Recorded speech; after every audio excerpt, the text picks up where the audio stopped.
Hello students, welcome to our YouTube channel LK chemistry. Students, आज के इस video lecture में हम बहुत ही इंपॉर्टेंट ऑर्गेनिक केमिस्ट्री का चैप्टर स्टार्ट करेंगे, दैट इज़ आइसोमेरिज्म। और आइसोमेरिज्म को समझने से पहले हमें आईयूपीसी की जानकारी होनी चाहिए। और आईयूपीसी से रिलेटेड हमने अपने चैनल पर 2 वीडियो पहले से अपलोड कर दी। यदि आपने हमारी 2 वीडियो वो नहीं देखी तो प्लीज़ उन वीडियो को ज़रूर देखना। उन वीडियो के प्लेलिस्ट का लिंक इस वीडियो के डिस्क्रिप्शन में डाल दूंगा ताकि आप उन वीडियो को भी देख सकें और फिर आइसोमेरिज्म को ध्यान से समझ सके। ओके, चलिए आज कुछ स्पेशल तरीके से आइसोमेरिज्म को समझते हैं। आइसोमेरिज्म क्या है, कितने टाइप्स की होती है। ओके, ये टॉपिक, ये लेक्चर हमारा 3 होगा। टॉपिक आज का हमारा आइसोमेरिज्म। आइसोमेरिज्म सबसे पहले जानते हैं आइसोमेरिज्म क्या होता क्या है। आइसोमेरिज्म बेसिकली वो जो कंपाउंड्स होते हैं उनका मोलिकुलर फार्मूला सेम रहता है लेकिन स्ट्रक्चरल फार्मूला डिफरेंट हो जाता है। Molecular formula same, those compounds which having the same molecular formula but having the different structural formula are said to be isomer of each other and this concept is said to be isomerism. या वे यौगिक जिनका अणुसूत्र समान परंतु उनका संरचना सूत्र भिन्न भिन्न होता है, वे एक दूसरे के समावयवी कहलाते हैं। इस घटना को समावयवता कहते हैं। इसको हिंदी में बोलते हैं समावयवता। समावयवता।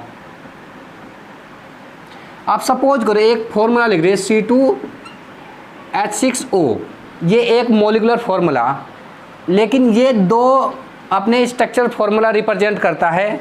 एक तो रिप्रेजेंट करता है CH3O CH3, एक रिप्रेजेंट करता है CH3 CH2OH।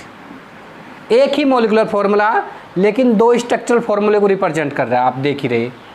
तो ये जो 2 स्ट्रक्चरल फार्मूला बने, ये तो हमारा बना डाईमिथाइल ईथर और ये इथेनॉल।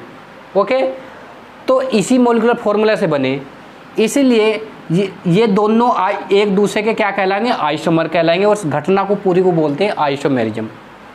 क्लियर है ना बात, कि अणुसूत्र समान या molecular formula same but different structural formula, और इसी कंसेप्ट को हम बोलते हैं आइसोमेरिज्म। समझ में आ रही ना बात। चलिए लिख देते हैं एक सेंटेंस में, same molecular formula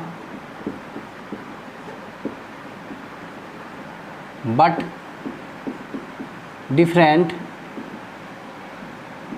structural formula.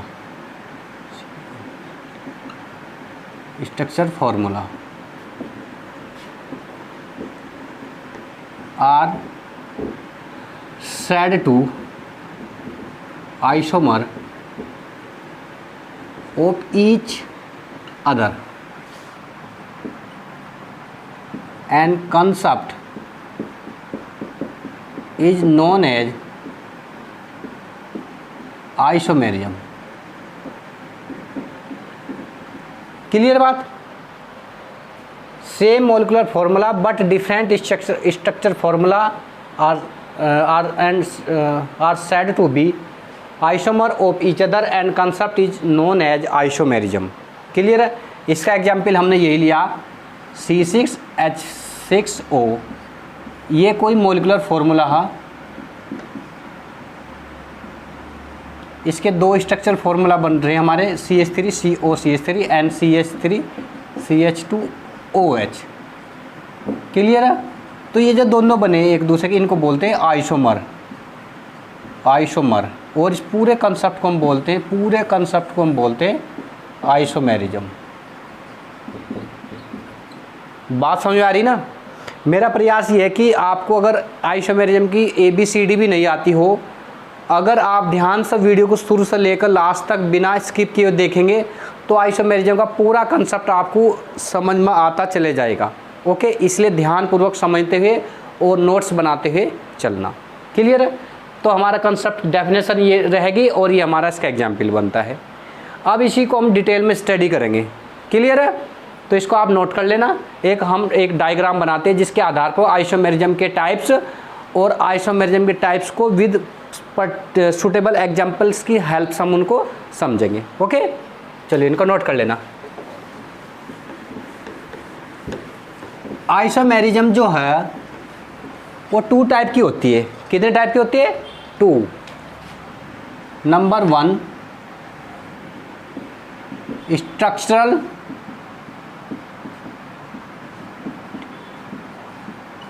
Number 2 stereo,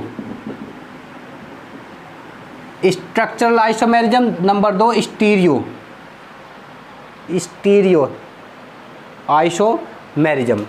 इसको बोलते हैं हम हिंदी में त्रिविम, इसको बोलते हैं संरचनात्मक। ओके,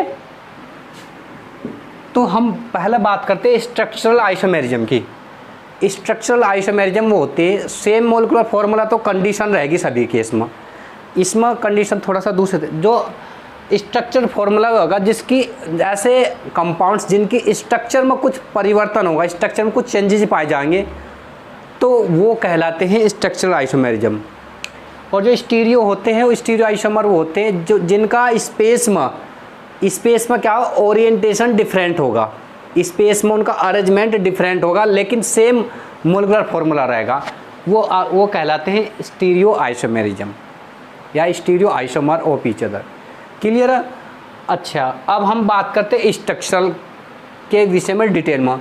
जो स्ट्रक्चरल आइसोमर होते हैं ये 6 टाइप्स के होते हैं। कितने प्रकार के होते हैं? 6 प्रकार के होते हैं, और 6 के 6 प्रकार का हम एक एक का उदाहरणों की सहायता से उसको समझते चलते हैं। ओके, सबसे पहला जब हम बात करेंगे स्ट्रक्चरल आइसोमेरिज्म, ये होता है हमारा पोजीशन आइसोमेरिज्म। पोजीशन आइसोमेरिज्म, अब जैसा कि नाम में ही छुपी इसकी डेफिनेशन, पोजीशन यानी कोई ऐसी स्पेस पोजीशन होगी जिसमें कुछ चेंजिंग पाए जाएंगे। आप डेफिनेशन में ऐसे लिख सकते हैं कि same molecular formula but different position of the functional group और multiple bonds in the structure are said to be position isomerism. यानी स्ट्रक्चर फॉर्मूले में पोजीशन में डिफरेंस पाया जाएगा, और पोजीशन किसकी, या तो मल्टीपल बॉन्ड्स की होगी या फंक्शनल ग्रुप की होगी। ओके, चलिए इसको एक उदाहरण की सहायता समझते हैं। सपोज हम लिख देते हैं ये CH3 CH2 CH2OH, CH3 CHOH CH3, ये एक कंपाउंड लिख दिया हमने। अब इस कंपाउंड का स्ट्रक्चर फॉर्मूला दोनों का मोलिकुलर फॉर्मूला सेम, लेकिन स्ट्रक्चरल में एक डिफरेंस है, किसी पोजीशन में डिफरेंस है। इसकी अगर हम IUPAC नाम लिखते हैं इसका, तो 1 2 3, तो ये 3 को बोलते हैं प्रोप, और ये आएगा ओल, तो प्रोपेनोल 1 एक पोजीशन पर लगा OH। अगर यहाँ की बात करेंगे 1 2 3 2 पोजीशन पर OH लगा, तो ये प्रोपेनोल ये 2 होगा। तो 1 2 पोजीशन में डिफरेंस आ रहा है, इसीलिए ये पोजीशन आइसोमेरिज्म का एक एग्जाम्पल है। या इसके अलावा हम अन्य एग्जाम्पल भी ले सकते हैं। सपोज हम ले लेते हैं, इस बार मल्टीपल बॉन्ड लेते हैं, यहाँ पर फंक्शनल ग्रुप लिया था, मल्टीपल बॉन्ड ले लेते हैं, CH double bond CH single bond CH3 CH2 CH double bond CH2, ये ले लिया हमने। आप इसमें काउंट करेंगे ना, कार्बन और हाइड्रोजन सब कॉमन है, केवल मल्टीपल बॉन्ड की पोजीशन में चेंज है। यहाँ पर मल्टीपल बॉन्ड डबल, इसकी काउंटिंग करेंगे 1 2 3 4, इसकी काउंटिंग करेंगे 1 2 3 4। यहाँ पर मल्टीपल बॉन्ड 2 नंबर पर, यहाँ पर मल्टीपल बॉन्ड पहले नंबर पर, तो मल्टीपल बॉन्ड की पोजीशन में डिफरेंस आ रहा है, इसलिए इसको कह रहे हैं पोजीशन आइसोमेरिज्म। इसका नाम अगर हम बात करेंगे तो कार्बनिक 4 एटम क्या बोलते हैं, ब्यूट, और जहाँ पर डबल बॉन्ड होता है इन, ब्यूट प्लस इन इजिकल टू ब्यूटीन 2 पोजीशन पर, ये भी ब्यूटीन है, डिफरेंस क्या है, ब्यूटीन ये 1 है, ये 2 है। ओके, तो इन 2 एग्जाम्पल से हम आसानी से समझ पा रहे हैं कि पोजीशन आइसोमेरिज्म वहाँ होगी जहाँ पर फंक्शनल ग्रुप का या मल्टीपल बॉन्ड की पोजीशन में डिफरेंस होगा, उसको बोलेंगे पोजीशन आइसोमेरिज्म। क्लियर है बात? अच्छा, इससे रिलेटेड हम बहुत सारे एग्जाम्पल्स और भी कर सकते हैं, लेकिन बेसिक समझने के लिए, मूल कंसेप्ट को समझने के लिए 2 एग्जाम्पल सफिशिएंट रहेंगे हमारे लिए। ओके, इनको आप साथ साथ नोट करते रहना। अब हम नेक्स्ट आइसोमेरिज्म की बात करते हैं, चेन आइसोमेरिज्म। चेन आइसोमेरिज्म,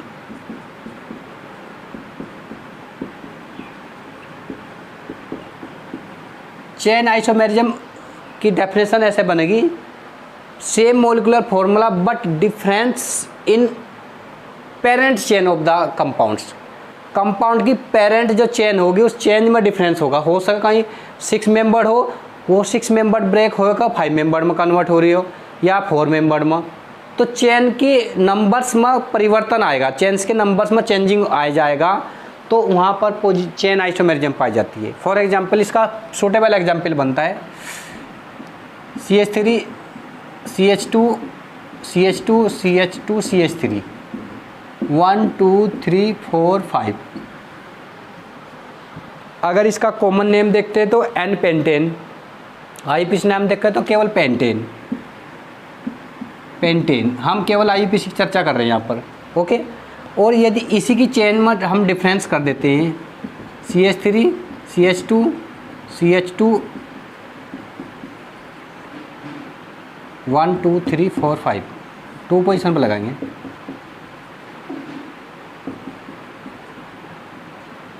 एक दो तीन चार, ठीक, ये एग्जाम्पल बनना।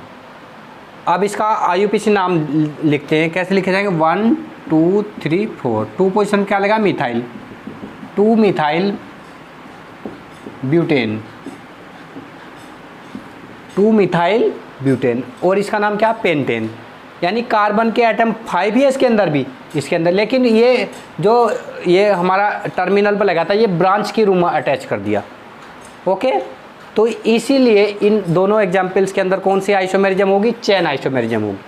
अब इसी से रिलेटेड एक एग्जाम्पल और बना देते हैं हम, CH3 CH3 CH3 CH3,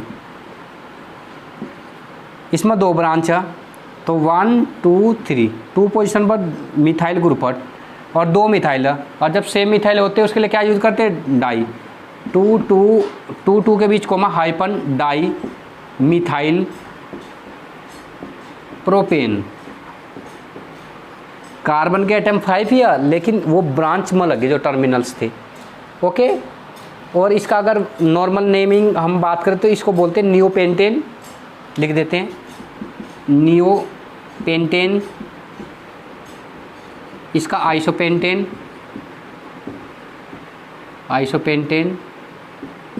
इसका एनपेंटेन। क्लियर, आपको आईयूपीसी नोमेनक्लेचर भी क्लियर होना चाहिए और कॉमन नोमेनक्लेचर भी क्लियर होना चाहिए। तो इसकी चेन में डिफरेंस पाया जा रहा है, इसलिए इसको बोलते हैं chain isomerism.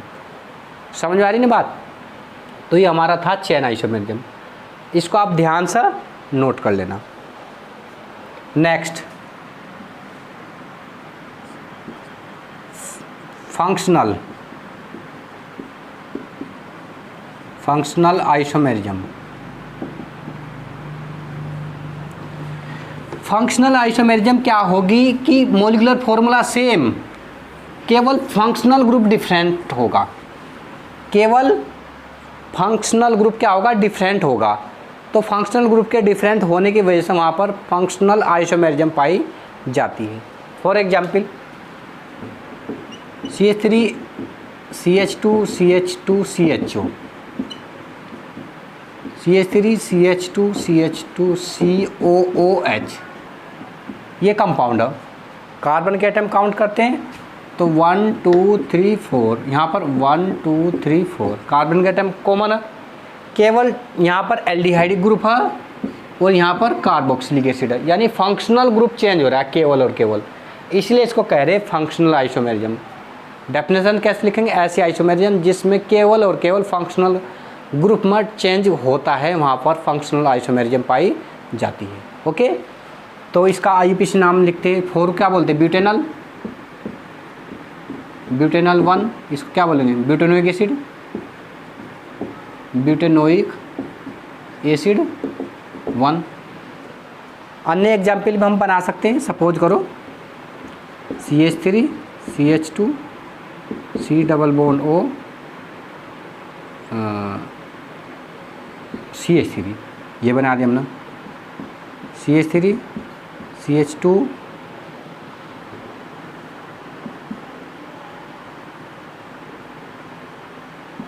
CH2 OH CH3।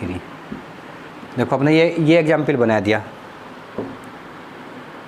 Okay. Carbon के एटम कितने 4, 1 2 3 4, यहाँ पर कितने 1 2 3 4 कार्बन के एटम कॉमन है।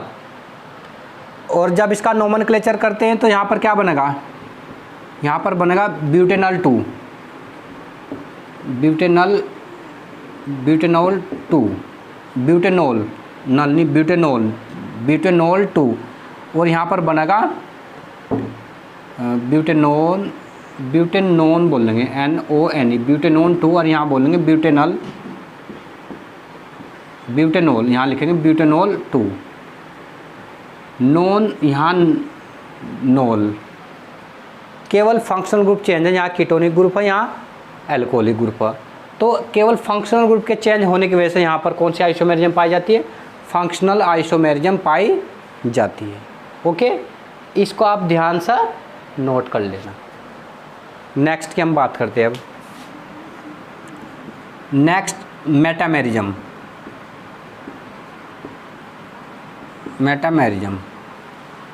क्लियर है। अब मेटामेरिज्म जनरली पाई जाती है हाइड्रोकार्बन्स के अंदर, और इसमें किस तरह का चेंजिंग पाया जाता है उसको देखना। मेटामेरिज्म के अंदर मेटामेरिज्म आइसोमेरिज्म में बेसिकली इस तरह से स्ट्रक्चर पाई जाती है। सपोज ये हमने ले लिया CH3 और CH2 CH3, ये कंपाउंड ले लिया हमने। इसी को मैं दूसरे तरीके से लिख देता हूँ, CH3 CH2 और CH2 CH3, इसी को इस तरह से लिख दिया मैंने। ऑक्सीजन की पोजीशन, ऑक्सीजन को इस तरह से बीच में ले लिया, बाकी हमने साइड में रख दिए। ये ईथर का फंक्शनल ग्रुप हमारा बेसिकली ना।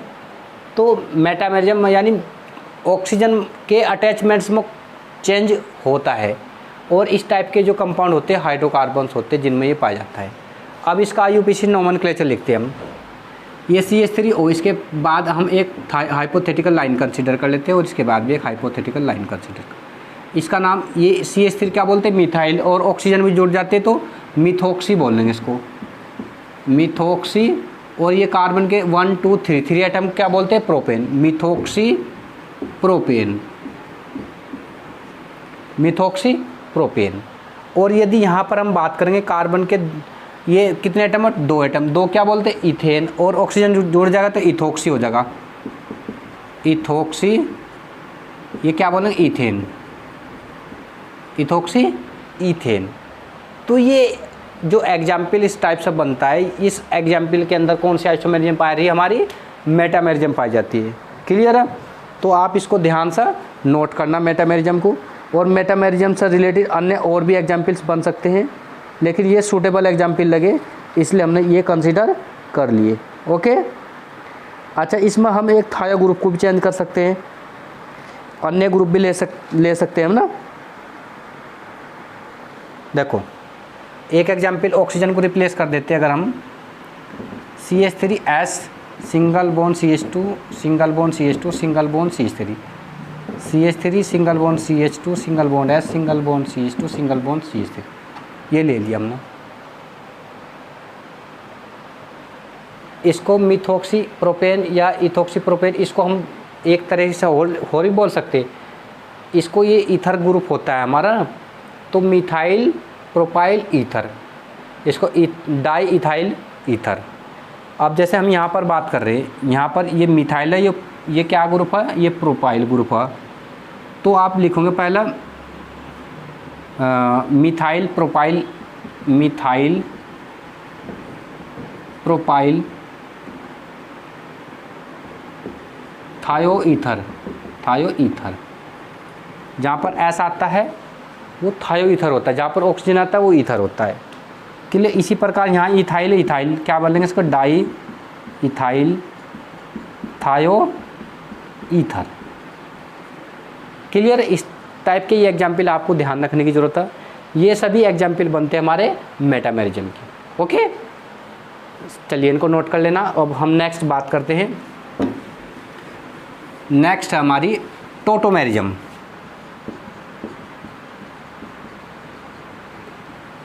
टोटोमेरिज्म का दूसरा नाम है कीटोइनोल आइसोमेरिज्म, कीटोइनोल आइसोमेरिज्म। इस आइसोमेरिज्म में क्या होता है, एक फंक्शनल ग्रुप दूसरे फंक्शनल ग्रुप में इंटर कन्वर्टेबल होता है। कीटो फॉर्म इनोल में, सपोज ये कीटो हो, ये फॉर्म कीटो हो, ये कीटो फॉर्म ये कन्वर्ट होती है हमारी दिस फॉर्म। कीटो फॉर्म का कन्वर्जन चलता रहता है हमारा इनोल का और इनोल का कीटो, इसलिए इसको कीटो इनोल आइसोमेरिज्म बोलते हैं। इसको बोलते हैं कीटो फॉर्म, इसको बोलते हैं इनोल फॉर्म। क्लियर है? अब इसके कुछ हम एग्जाम्पल कंसीडर करते हैं जिसके आधार पर हम इसे टोटोमेरिज्म को आसानी से समझ सकते हैं। देखो हमने ले लिया एक example, CH3 CH2 single bond C double bond और CH3, ये हमने ले लिया। इसी का कन्वर्जन दिखाया दिया हमने CH3 CH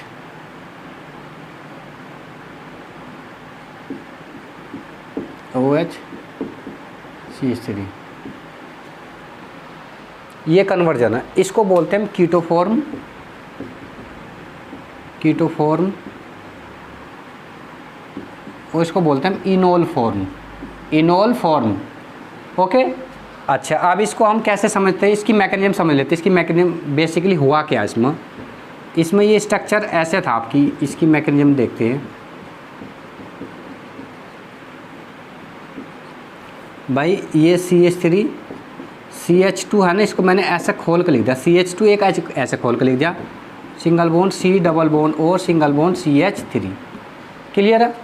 अच्छा ये जो इसमें पाई बॉन्ड है, इसमें जो पाई बॉन्ड ब्रेक होगा, इसमें तो ऑक्सीजन इलेक्ट्रॉन क्लाउड को अपनी साइड में इंटरेक्ट करेगी, तो ऑक्सीजन के पास आ जाएगा पार्सली नेगेटिव करेक्टर और कार्बन के पास आ जाएगा पार्सली पॉजिटिव करेक्टर, और कार्बन की टेंडेंसी सेटिस्फाइड होने के लिए। तो जैसे ही ये सेटिस्फाइड होने की कोशिश करेगा तो ये जो सिग्मा बॉन्ड के जो इलेक्ट्रॉन ये अपनी साइड में यहाँ इंटरेक्ट करेगा, तो यहाँ से hydrogen as a H+ remove होगा। तो H+ कहाँ पर अटैक करेगा, जहाँ पर सो नेगेटिव सेंटर मिलेगा, नेगेटिव सेंटर यहाँ पर है, तो यहाँ पर जाकर क्या करेगा, अटैक करेगा। तो स्ट्रक्चर कुछ इस प्रकार से प्राप्त हो जाएगी हमारी, CH3 CH double bond C single bond OH single bond CH3। देखो ये स्ट्रक्चर इसी फॉर्म में है ना। ये फॉर्म इंटर कन्वर्टेबल फॉर्म होती है, कीटो फॉर्म इनोल में कन्वर्ट होती रहती है और इनोल फॉर्म कीटो फॉर्म में कन्वर्ट होती रहती है, यानी इनका चलायमान रहता है, यानी टोटोमर्स की फॉर्म में एक्ट करते रहते हैं। इसलिए इस आइसोमेरिज्म को बोलते हैं टोटोमेरिज्म। बहुत इंपॉर्टेंट है टोटोमेरिज्म, और टोटोमेरिज्म पर बेस्ड प्रॉब्लम भी डिस्कस करने के लिए आ जाती है। तो उसमें बेसिक जो डिफरेंस आपको आइडेंटिफाई करना हो वो यही देखनी, कीटो फॉर्म का कन्वर्जन इनोल में हो रहा होगा या इनोल का कीटो में, या इससे अलग भी कुछ कन्वर्जन हो रहे होंगे, उनको भी हम थोड़ा सा डिस्कस कर लेते हैं, जो टोटोमेरिज्म के जनरली आ जाते हैं। जैसे हमारा हाइड्रोजन साइनाइड है, ये HCN, ये हमारा हाइड्रोजन साइनाइड है, तो ये भी इंटर कन्वर्टेबल होता है आइसोसाइनाइड में, HNC में, HNC दिस वन। तो कीटो फॉर्म किस में कन्वर्ट हो रही है, यहाँ पर इनोल फॉर्म में इंटर कन्वर्टेबल हो रही। तो ये भी हमारा ये तो साइनाइड ग्रुप है, इसको बोलते हैं आइसोसाइनाइड। साइनाइड ग्रुप आइसोसाइनाइड में कन्वर्ट हो रहा है और आइसोसाइनाइड साइनाइड ग्रुप में इंटर कन्वर्टेबल है, इसीलिए इसको हम कहते हैं कीटोन इनोल आइसोमेरिज्म। क्लियर बात? इसके अन्य एग्जाम्पल्स भी बहुत सारे क्रिएट किए जा सकते हैं जिनके आधार पर हम समझ सकते हैं। जो कीटो फॉर्म है दैट इज़ मोर रिएक्टिव होती है, कीटो फॉर्म बहुत रिएक्टिव फॉर्म होती है in comparison to enol form, इसलिए कीटो फॉर्म को ज़्यादा रिएक्टिव माना गया। ओके, कीटो फॉर्म का जो कार्बन होता है sp2 हाइब्रिडाइज रहता है, और sp2 हाइब्रिडाइज जो कार्बन एटम होता है that is more reactive than sp3। Okay, चलिए अब बात करते हैं कीटो। एक होता है हमारा रिंग चैन आइसोमेरिज्म, एक लास्ट होता है रिंग चैन आइसोमेरिज्म।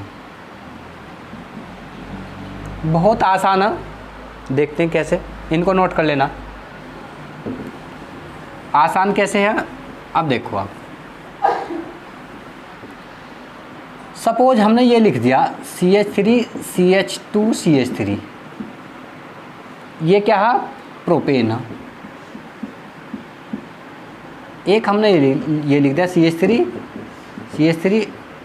CH2। स्ट्रक्चर फॉर्मूला दोनों में कॉमन है, लेकिन यहाँ पर ये एसाइक्लिक था, यहाँ पर ये क्या हो गया, साइक्लिक हो गया। तो साइक्लिक के लिए हम प्रीफिक्स क्या यूज करते हैं, साइक्लोप्रोपेन, साइक्लोप्रोपेन। तो इन दोनों के अंदर कौन सी आइसोमेरिज्म कोई पूछने लगा तो आप बता सकते हैं इनके अंदर रिंग चेन आइसोमेरिज्म पाई जाती है। अन्य उदाहरण भी आप बना सकते हो, बहुत सारे पॉसिबल है। CH3 CH2 CH2 CH3, एक हमने ये बना दिया, ये ब्यूटेन है हमारा, ये हमारा ब्यूटेन, साइक्लोब्यूटेन है, साइक्लोब्यूटेन। ये हमारा सैचुरेटेड है, इसको अनसैचुरेटेड बनाना हो, अगर सपोज करो हम यहाँ पर डबल बॉन्ड लगा देते तो ब्यूटीन हो जाएगा ना, तो ब्यूटीन 2 हो जाएगा। अगर हम इसको भी साइक्लोब्यूटेन 2 कर सकते हैं, इसमें भी एक डबल बॉन्ड लगा देते साइक्लोब्यूटेन 2। क्लियर है ना बात। तो ये सारी जो एग्जाम्पल्स बन जाते हैं हमारे, किसके बन जाते हैं, रिंग चेन आइसोमेरिज्म के। अन्य उदाहरण बना देते हैं, देखो एक पॉपुलर सा एग्जाम्पल है CH3 CH2 CH2 CH2 CH2 CH3, 1 2 3 4 5 6, और एक हमने बना दिया ये तो साइक्लोहेक्सेन होगा, साइक्लोहेक्सेन, और ये होगा हमारा हेक्सेन, हेक्सेन। क्लियर। तो इन दोनों के अंदर जो आइसोमेरिज्म पाई जाती है, रिंग चेन आइसोमेरिज्म पाई जाती है। क्लियर है। तो इस तरह से हम स्ट्रक्चरल आइसोमेरिज्म को 1 बाय 1 एक को समझते चले, और इनके उदाहरणों की सहायता से हम इनको आसानी से समझ भी पाते हैं। तो इनकी आप प्रॉपर्ली नोट्स बनाना और एग्जाम्पल अधिक से अधिक डालना with the help of NCERT, या जो हमने पढ़ाए वीडियो में उनको एग्जाम्पल को भी इंक्लूड करना, और उनके अलावा भी एग्जाम्पल इंक्लूड करते हुए आप नोट्स बनाना। ओके, चलिए अब बात करते हैं स्टीरियो आइसोमेरिज्म। स्टीरियो आइसोमेरिज्म जो हम बात कर चुके थे कि ऐसी आइसोमेरिज्म या ऐसे मॉलिक्यूल जिनके स्पेस में उनके ओरिएंटेशन में डिफरेंस होगा, स्पेस में उनके ओरिएंटेशन में डिफरेंस होगा, उसको बोलते हैं हम क्या, स्टीरियो आइसोमेर। और स्टीरियो आइसोमर 2 टाइप के होते हैं। कितने टाइप के होते हैं, 2 टाइप के होते हैं। ध्यान से एक एक को समझते हुए चलेंगे तो आसान रहेगा। ऑप्टिकल आइसोमर और ज्योमेट्रिकल आइसोमर। क्लियर है। ऑप्टिकल आइसोमर और ज्योमेट्रिकल आइसोमर। अब जो ऑप्टिकल आइसोमर है, इस ऑप्टिकल आइसोमर के अंदर हम पढ़ते हैं किसी भी ऑर्गेनिक कंपाउंड की ऑप्टिकल प्रॉपर्टी के बारे में डिटेल में स्टडी करते हैं। ऑप्टिकल प्रॉपर्टी क्या है, इसको हम थोड़ा डिटेल में डिस्कस करेंगे अभी। ऑप्टिकल प्रॉपर्टी में हमारा जो लाइट है, लाइट की प्रॉपर्टी की स्टडी करनी पड़ेगी कि लाइट किस चीज़ से मिलकर बनी, और लाइट में वाइब्रेशन किस टाइप से कंपन करते हैं, उसको हम 1 बाय 1 बात करेंगे। तो ये ऑप्टिकल प्रॉपर्टी एक्सप्लेन की जाती है इसके यहाँ पर। और जो ज्योमेट्रिकल आइसोमेर्स होते हैं, ज्योमेट्रिकल, तो उनका एक स्पेशल टाइप का ओरिएंटेशन होता है स्पेस में।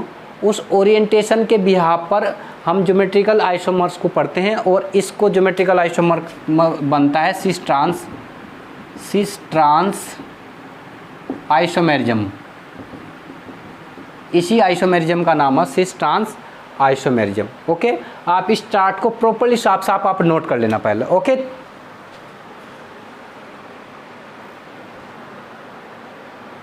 इसमें जो हम सिस ट्रांस की थोड़ी सी बात कर रहे हैं, इसका एक छोटा सा हम उदाहरण आपको बता देते हैं। जैसे ये है C double bond C single bond CH3 single bond CH3 single bond H single bond H, ये कंपाउंड बना दिया। एक कंपाउंड हमने यही बना दिया दूसरे तरीके से, CH3 H H। अगर इनका हम नोमेनक्लेचर करते हैं, दोनों का नोमेनक्लेचर करते, देखो 1 2 3 4, क्या बनना है, ब्यूटीन 2। इसका भी नोमेनक्लेचर करते हैं 1 2 3 4, ये पेरेंट चेन होगी ना इसकी, इसका भी नाम यही होगा, ब्यूटीन 2। अब यहाँ पर कंसेप्ट समझ में नहीं आता कि देखने में इनका मॉलिक्यूलर फॉर्मूला ये है, इनका IUPAC नेम ये बनना, लेकिन देखने से इनका स्ट्रक्चर कुछ अलग लग रहा है। तो इस अलग लगने को कैसे रिप्रेजेंट करेंगे, उसके लिए हम ज्योमेट्रिकल आइसोमर्स यूज करते हैं, सिस ट्रांस आइसोमर्स। अब ये सिस और ट्रांस क्या होते हैं, इसको ध्यान से समझ लेना ये जो डबल बॉन्ड है, इस डबल बॉन्ड के ऊपर या नीचे यदि सेम ग्रुप लगे हो, ऊपर या नीचे यदि सेम ग्रुप लगे हो, ऊपर देखो सेम ग्रुप दोनों CH3 नीचे HH है, यदि सेम ग्रुप लगेंगे उसको बोलेंगे सिस फॉर्म। क्या बोलेंगे? सिस। इसलिए इसका नाम होगा सिस ब्यूटीन 2। क्लियर है? यदि डबल बॉन्ड के ऊपर या नीचे सेम ग्रुप लगे हैं तो सेम ग्रुप के लिए हम यूज करते हैं सिस। अगर सेम ना हो, डिफरेंट हो, तो उसके लिए हम बोलते हैं ट्रांस। क्या बोलते हैं? ट्रांस। तो इसका नाम होगा ट्रांस ब्यूटीन 2, क्योंकि इसमें CH3 और H ये सेम ग्रुप नहीं, H ये इसके क्रॉस में, CH3 क्रॉस में, यानी सेम नहीं है इसके क्रॉस में। जब सेम नहीं रहते उसके लिए हम बोलते हैं ट्रांस आइसोमेरिज्म या ट्रांस ब्यूटीन 2। इसलिए इस आइसोमेरिज्म को बोलते हैं, दूसरा नाम सिस ट्रांस आइसोमेरिज्म। ओके, उम्मीद करता हूँ ये वीडियो आपके लिए वास्तव में लाभदायक होगी। मैंने प्रयास अपने स्तर से ये कहा कि कंसेप्ट बिल्कुल आसान तरीके से आपके समझ में भी आ सके और आप इनकी तैयारी और बेहतर कर सकें। यदि वीडियो आपके लिए लाभदायक रही तो प्लीज़ हमारे चैनल को सब्सक्राइब जरूर करना। सब्सक्राइब करने से हमें ये फ़ायदा होगा कि इसके बाद जो हम वीडियो बनाएंगे और अच्छी वीडियो बनाएंगे, ताकि आप हमें मोटिवेट कर सके। वीडियो को लाइक करना, दोस्तों के बीच शेयर करना, और अगर कोई बात समझ में ना आए तो आप कमेंट करना। Okay, thank you.